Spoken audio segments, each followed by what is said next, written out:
Auscultation of heart sounds is an important skill that leads directly to several clinical diagnoses.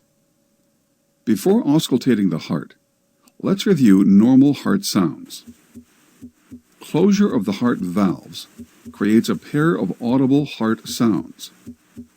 The first sound, S1, arises from closure of the mitral valve.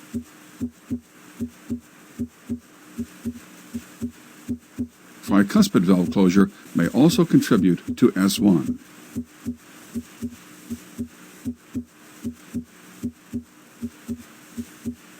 The second sound, S2, arises from closure of the aortic valve.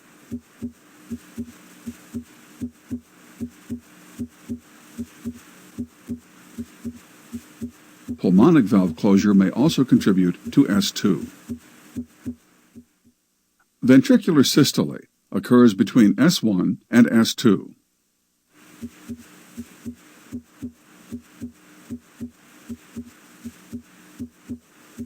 Ventricular diastole occurs between S2 and the next S1.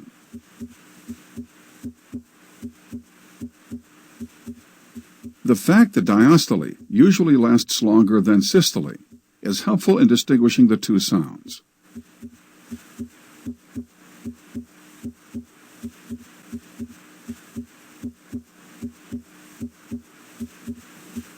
The abnormal sounds of S3 and S4 can be heard in early and late diastole.